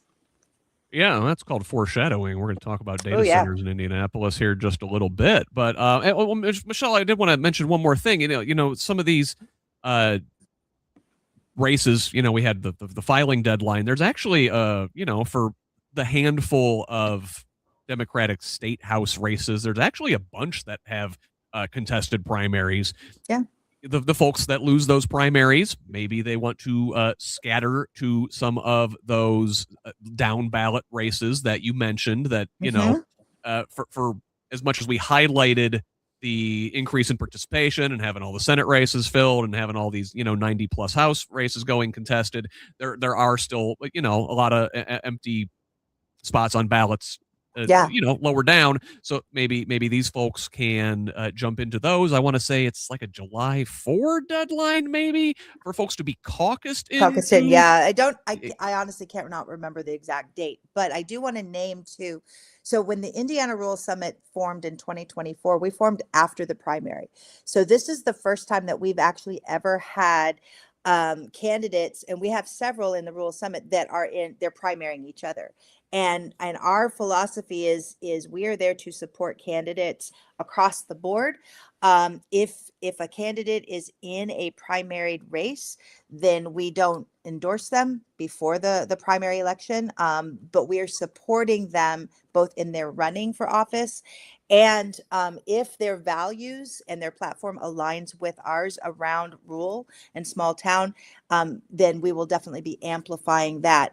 At the same time, I am a firm believer that if you are in a primaried race, use that strategically to turnout base and to realize and make a plan. Like if you're doing town halls, use those to debate one another, so that you're conserving your resources, and because your primary is Democrats. That's who you're talking to. So the ways of bringing those Democrats in and having those conversations, and realizing everybody's got a different view and a different priority, but we've got to get these conversations happening in a strategic way, and then do not do the churn and burn. Don't run for office and then disappear afterwards. Plug in. We have candidates that have already made an agreement between them that the one that wins, the other will support, and vice versa. To me, that's how you do this. Or you have a plan to run and get caucused into another role, but do not disappear. Yeah, absolutely. So let's and just for the record, if these candidates would love to engage in some sort of virtual debate, perhaps on the Progressive Indiana Network, we would love to have you. Now, speaking of things on the Progressive Indiana Network, I am going to be back this afternoon at 2:00 with Katie Rector from Mad Voters to talk about legislation that's been moving this week at the Indiana State House. What's passed, what's out of committee, what's going to the full floor, what has died. We're going to be talking about that at 2:00 on very many of these same here channels. Now, but let's talk about the legislation just a little bit here, though, amongst ourselves. A couple things I did want to point out. So, from the Indiana Capitol Chronicle, this revamped immigration crackdown proposed by Liz Brown has passed out of committee. She is running to her right, trying to fend off challengers of her own, come under fire from Jim Banks and Todd Rokita for not being far right enough. Also, the House is pushing board consolidations, and there are lawsuit limits in the Senate. Opponents of these two separate measures raise concern over the cultural commissions, and there was a bill in the Senate that had to do with frivolous lawsuits, let's say. So maybe Katie and I will talk about those. Additionally, one thing Katie and I have been talking about is this bill proposing that the 10 Commandments be posted in schools all across the state. Well, that bill is dead. Thank goodness. Other bills that have died this week include a social media limits for teens, a bill to regulate cannabis, and also the one proposed by Mitch Gore that would ban state officials from purchasing luxury vehicles on the state dime. That bill unfortunately died. One that I did want to highlight here, since I've got you, Michelle, because I know you've been following this one, had to do with agricultural or rural development. Now, this bill is reportedly on the verge of being dead. It passed the House a few days ago, was set to be heard in the Senate, but it may not last long there. Critics pointed to the language in this bill that limited public input and local government control on agricultural land development. You know, the kinds of things people wanted to put in there, things like solar farms, things like data centers, which you mentioned previously. Michelle, what do you know about that bill, and can you tell me more? Is it dead, or is this thing gonna exist with some sort of zombie legislation or language? That's another thing Katie and I have talked about before. Sometimes when these bills are dead, they're not really dead. So what I understand, and Katie will know far more than I do because she's in the weeds with it, but House Bill 1333 was dealing with basically in reclassifying certain agricultural land and having it be available for developers. You're right to say it was removing local control, because that was the issue. It's that a developer could come in, it's already been deemed, this type of agricultural thing, they can turn around and buy it, and there could not be any zoning to change how it's used. The flex that they were using was it was going to offer, I believe it was 1% tax back into the local community. So again, the Republicans are really good about, oh, look at, we're gonna give you a crumb of something, but it's always at the expense of local control. And we cannot stress that enough, that you start to look at these pieces of legislation, and we look at it as if you were to have a report card with every one of these bills and start to just go, does it give life, liberty, or pursuit of happiness? And then just start putting your check marks next to them. And you're going to find that the largest number of bills that would have benefited life, liberty, and pursuit of happiness never made it out of committee. Many of them never even got a hearing in committee. And I'm talking to you, Eric Cook, and the Utilities Committee. But the other ones that are bad seem to sail through. And this was one of those that was starting to sail through. And then there were meetings that were happening with senators and calls being made. And it looks like it is the Senate that is stopping it and going, again, back to local control. I cannot stress enough that if we can start to amplify that, we've got legislators, they live locally. Everybody has a house somewhere. And at the end of the day, that zoning ordinance does make a difference to people. I also want to flag, and this is a dot that I have not fully connected, but it is alarming. I was reading the thing again about these detention centers, right? And where they're going to put these warehouses. And interestingly enough, the language was the same around this 1% tax. That's what flagged it for me. So if they had passed this bill and you could put anything anywhere without any ordinance, like it almost feels like, were they trying to test this bill? We are thinking data center, oil refinery, as Representative Matt Pierce said, but what if it meant detention center? Like, I think we need to be really thinking and be very acutely aware that there is an industry that is making a ton of money at our expense. And this is where having these conversations, getting involved with Mad Voters, getting involved with Citizens Action Coalition to understand, like, the villain in a lot of these are, I'm sorry to say, it's the private equity owned utility companies. They're the ones that say, hey, we recommend this land because that's where they actually have wires and infrastructure. They make money off of the infrastructure. They make money every step of the way. And it all starts with local control being removed.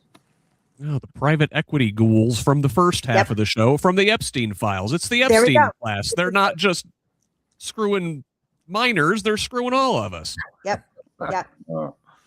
Doc, though, so listen, I mean, like, some good news out of the State House this week. Like, you know, there's some bad stuff moving along. It's not final yet. There's still opportunities to you know, contact our legislators. Katie and I will talk about that here a little later this afternoon. But, like, I guess good news that some bad bills are dying. Yeah. Yeah, although, you know, it's frankly a little sad to think that you know, the Ten Commandments is posting it, but that's, you know, that's an old horse that's been beaten so many times, and so, yeah, of course, the Ten Commandments should not be posted in every school. It's ridiculous and anti-constitutional. You know, there's still a lot of bad stuff going on, and you know, I think we'll talk a little bit about healthcare coming up here. But the cuts to Medicaid are awful, and the legislature is continuing to you know, not take really taking care of Hoosiers. You know, the life, liberty, pursuit of happiness, and health is a part of that. So I'm still really worried that we're going to end up net worse off health-wise in terms of this legislative session. And Scott, seems like they always do. Go ahead, Michelle. Yes. The one thought that I had with the Ten Commandments thing is, I was waiting, where was the golden rule law, right? And I don't joke about that, because every religion has some variation of it. And so there's a part of me that I'm like, we need to think defensively, because if you actually propose a golden rule and then they turn around and vote no on it, now you actually are having the conversation that needs to be had. what's happened now is they can follow and do the whole victim thing of, well, we didn't get our 10 commandments, and we've played into the Christian nationalist rubric that they want us to. So that's the only part where I'm like, we got to start thinking smarter on some of these things. Go on offense on that sort of Thank thing. you. Yeah, I Yeah. like it. I like Yeah. the way you're thinking. Yeah. So let's stay in the state capitol, and not the building, but the city of Indianapolis, and talk about a couple things now.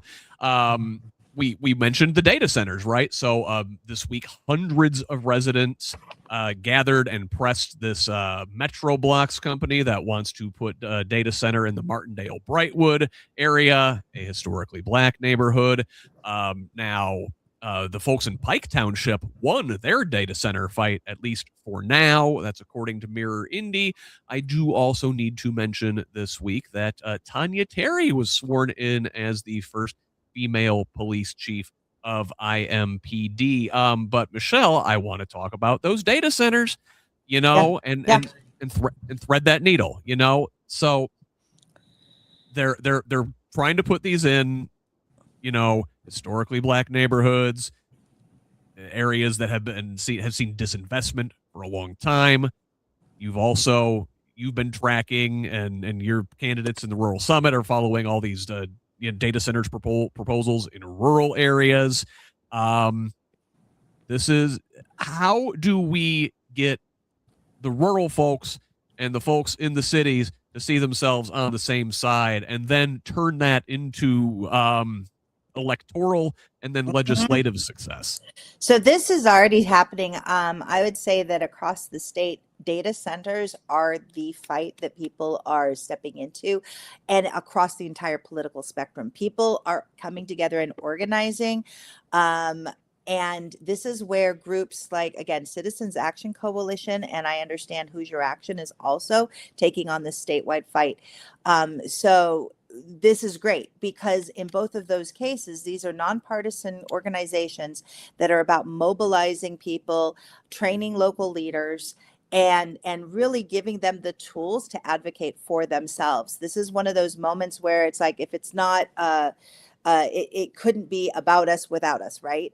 And I feel like while everything has been happening hyper local, because that's where the attacks happen, that now people are starting to make those connections and build those relationships. Again, you'll hear me a lot of times talk about, we are building a mycelium network in Indiana around organizing. And this is one of those fights that is helping us find not only who are the communities that are directly impacted, but who are the allies. And the more that we are sharing and amplifying stories and helping people get connected to the right tools and groups, the stronger we will be to fight back. 100%. Dr. Rob, what do you think? Listen, I'm not going to ask you about the Indianapolis police chief. That's probably out of anything you've been paying attention to. Don't want to do that to you. I'm going to ask you about data centers too. Connect those dots for us. Well, I love the phrase, the mycelium network that Michelle's working on. And for people who don't understand that, that refers to the soil and to the microorganisms that live in the soil and the networks that they create that support all plant life, meaning all life. And what do they all need? They need water, just like data centers. Data centers need so much water. And it's an incredible thing that, Indiana has, we can't give all our water to the data centers because the data centers benefit who? The Epstein class, the private equity class. And these big buildings are going to have, they're going to use a lot of electricity and a lot of water, but they're not going to create jobs. So it's just, it's the data centers. The only good thing about the data centers is that they've gotten all this hyperlocal approach, support and attention, and so they become a way to organize and then to connect the dots from community to community. The only good thing I can see about them is that they become a really good thing to organize. In environmental organizing, sometimes people tend to kind of speak poorly or disparagingly about NIMBYs, not in my backyard. Oh, now you become an environmental activist because you've got a trash dump in your backyard. Well, now you become an activist because there's a data center going to be in your backyard. So there's nothing wrong with being a NIMBY. Whatever it takes to wake people up, then, and then can start connecting how these dots all because the people on the one hand and people like the Epstein class on the other, these contrasts are pretty sharp when you draw them. The other thing I want to say is that the Rural Summit, we look at, because we work across gerrymandered lines, these artificial constructs, right? So a lot of our counties are divided between congressional districts, House districts, all of that. One of the things, though, the map that we want to also add into our layer is watersheds. Yes. Because watersheds connect at a completely different level. And one of the things that I am learning is that when we have a watershed that is feeding into an aquifer, and that aquifer is connecting here, here, and here. And then you can look on a map and go, oh, they want to put a data center here, and then they want to do a water treatment plant over here, and they want to do a small modular nuclear reactor here. Mm-hmm. They're all different ways of consuming water and returning water to the watershed. And one of the big things that I've learned recently is that if you remove water from one watershed, it goes to a water treatment center and then gets returned back, but it doesn't get returned back to the same watershed. You're actually losing water that would be then going downstream to the next thing. And when we do not have these groups, and whether they be electeds or developers or whatever, in conversation about what the actual water demands are, we're losing this big picture. And I think the one thing that the data center fight is highlighting is that, again, in our hyper individualistic society, we keep thinking that this community and their data center is all just local. Well, that data center is impacting the water that comes further downstream. So the people who live 30, 40 miles away might have a thing to say about it and might be worth organizing with the people who are at ground zero. And so that's one of the things that we're doing. Right? They're certainly affecting your electric bill too. Oh my gosh, yes. They're ridiculous this year. Here's a dot that I'm going to connect that I didn't think that we would be connecting. So moving on to healthcare, got to cover a couple of these since we have Dr. Rob here with us. But Doc, listen, every time I book you on one of these shows, another rural hospital closes its obstetrics department. So this week we found out that Johnson Memorial Health, that's in Franklin, is closing its maternity unit. Last time you were here in December, I think we talked about the Greene County Hospital closing its obstetrics department. Also in healthcare news this week, Indiana is the fourth. It saw the fourth highest drop in Obamacare enrollees after the subsidies expired at the end of the year. Doc, what's going on? Ouch. Yeah. The bad news is not going to stop coming in about healthcare because all these things have implications down the road. So closing the maternity unit in Franklin is a tragedy for Franklin and the area around that in Johnson County, and it's maybe not so bad a problem for the people who live on the Indianapolis side of Johnson County, but the people who live south of Franklin, they're gonna have to travel so far to get maternal prenatal care and to deliver. And the Morgan County hospital stopped doing OB several years ago. And all of this stuff then is going, it's one thing to think about a pregnant woman having to travel half an hour in active labor to get to a place to deliver. And now now they're going to travel for an hour and a half. And I just kind of, I mean, I'm a guy, and I still tighten up viscerally thinking about how horrible that is. But then, and maybe I talked about this last time with the Linton Hospital, the Greene County Hospital, but the prenatal care issue is such a problem too. So if you've got to travel an hour and a half to get prenatal care, and you got to be there for the appointment and then an hour and a half back. And that means you probably need childcare for that whole time, and the transportation issues. And all of these things end up in worsening our infant mortality, the number of babies who die, and our maternal mortality, both of which Indiana ranks terribly at. Lots of women die related to childhood. Lots of children, infants die in infancy because of the problems in Indiana.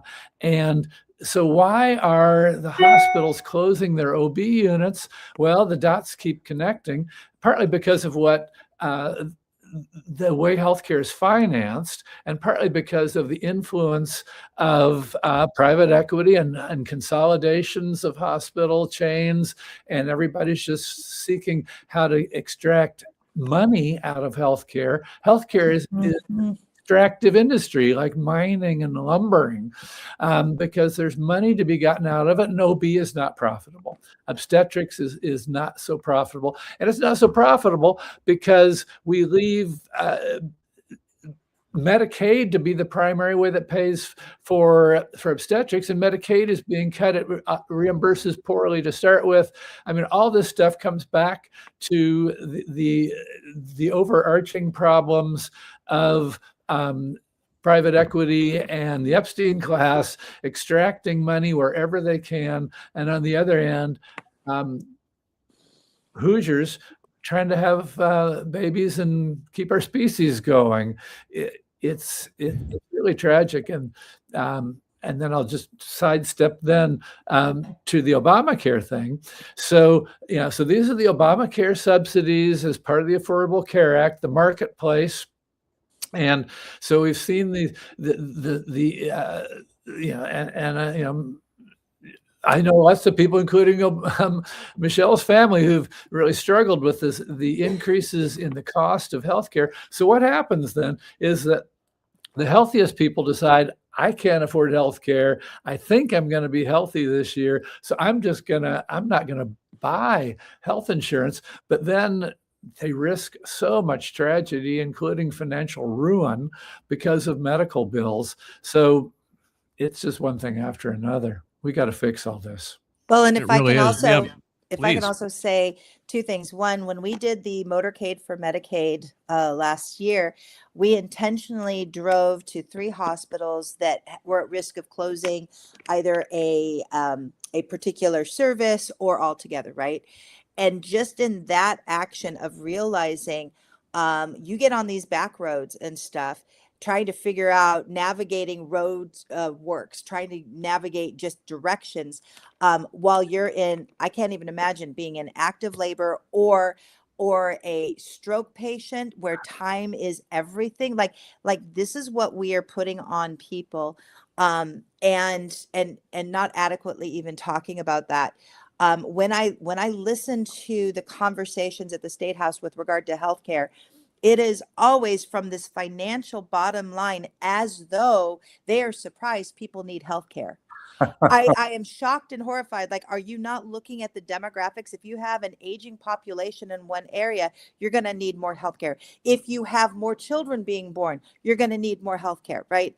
So it baffles me. But then the other interesting thing too is we don't have, like, I really feel like we're going to have to be able to navigate. What does it look like to pay cash for services? Where are the low cost clinics? What are the labs that people can use when they don't have insurance? Like, these are real conversations that we need to have, and real tools that we need to give people to work outside of a system. Because even if you have healthcare on the marketplace, the plans that are being offered are high deductible plans. Yes. So you're paying cash to get any service anyway. And I feel like we're not being honest about that reality, because we keep thinking, well, they're on the marketplace, they have insurance. Even businesses that are offering insurance are having to choose high deductible plans. And then the health savings accounts, that you're kind of going, how sick do I think I'm going to be this year? Because whatever you put in, it's a use or lose. Yeah, who knows? So you don't know, right?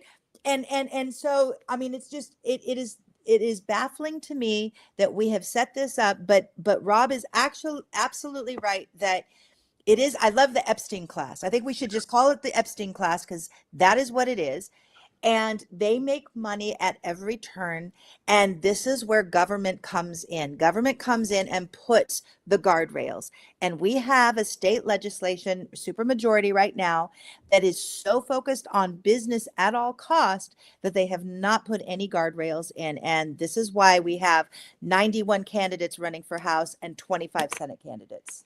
Yeah, I'm glad you went there, Michelle. It's like, with the Epstein class, everything is for sale with these people. They're, they can't conceive that there are just some things we don't put our hands on, that the private sector can do everything, that the government can't do anything. There was a generation of folks who actually invested in this country and built things and did big stuff for the people of this country.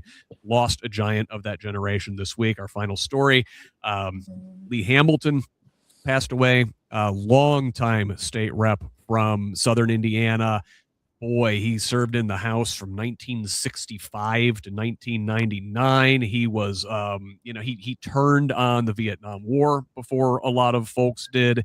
He served on the Iran-Contra investigation, one of the primaries there, investigating Reagan's malfeasance. Also, later, after he had retired from the House, he was the vice chair of the 9/11 Commission, investigating the terrorist attack on the World Trade Center and the Bush administration's failures leading up to it.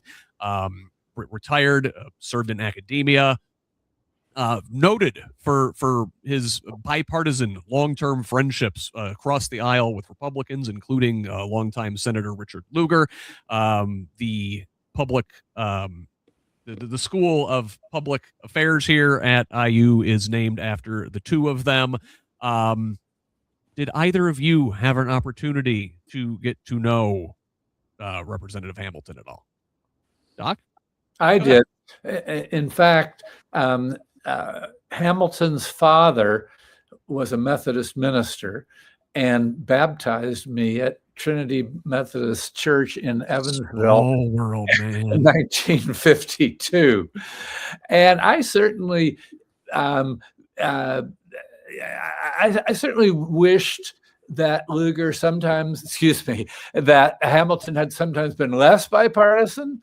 In retrospect, I wished he'd been a little more liberal on some things, but I can't second guess that now. We lost a giant, and I wish, I hope you want to say, oh, did they make him like that anymore? I did not know him. However, I feel like it's that, 6 degrees of separation. I know several people who were incredibly close.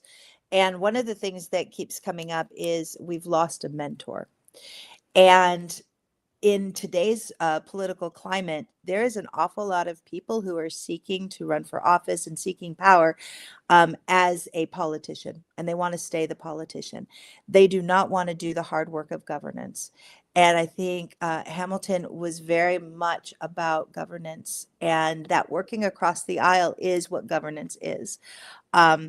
And we're at a point now where I fully understand that many of the people in power have moved so far to the right that we're at a point of resistance. And I think that's an appropriate response, but not everybody.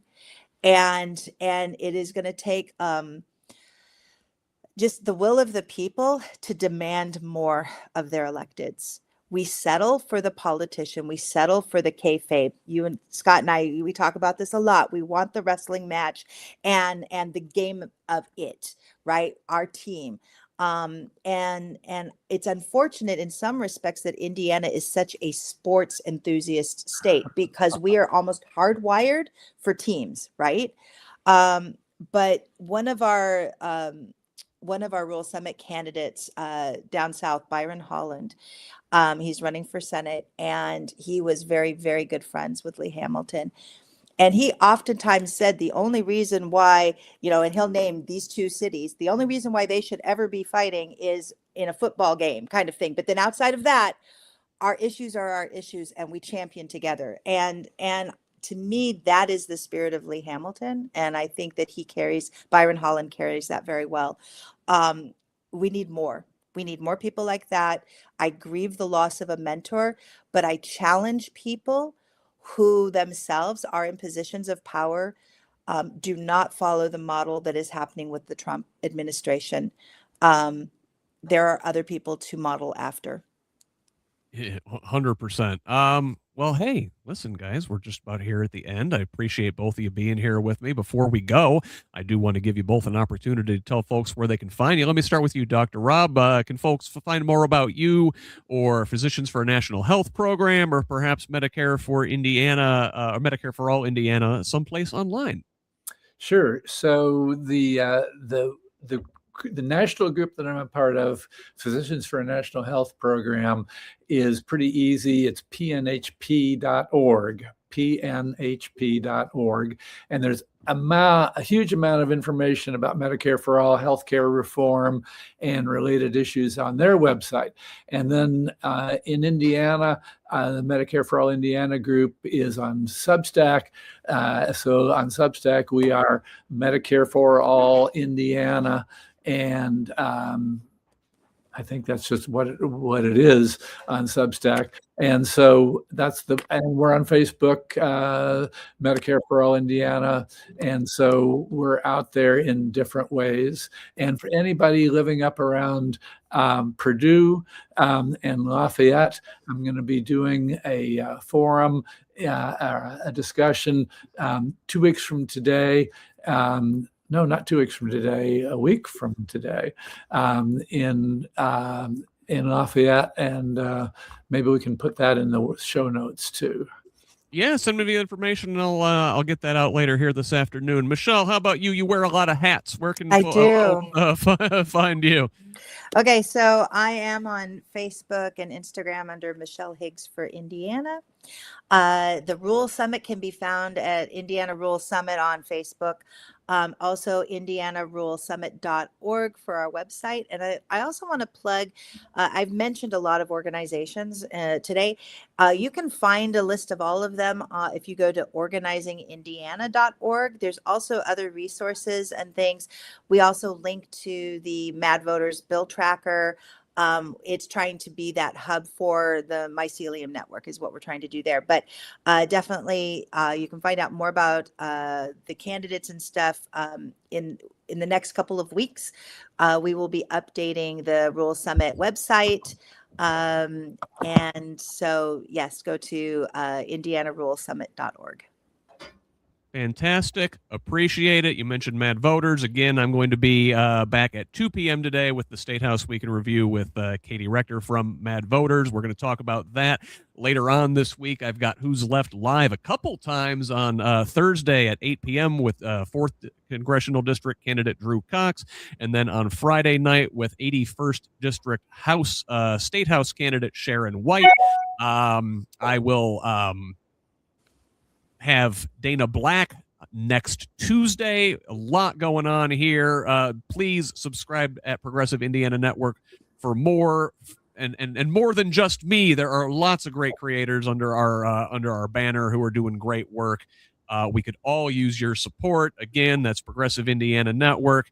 Find us on social media there at that handle on most of them. It's at PIN Indiana on Blue Sky and TikTok. I am at who'sleft.us on Blue Sky, Instagram, and Threads, and at Who's Left on all the rest. I think that covers it. It's been great. Michelle, Doc, thank you guys. Appreciate it. Can't wait to have you back again. Except Doc, hey, no more rural OB closures next time you come back, right? All right. All right. Thanks, everybody. Have a good afternoon. Love each other, Indiana. Okay.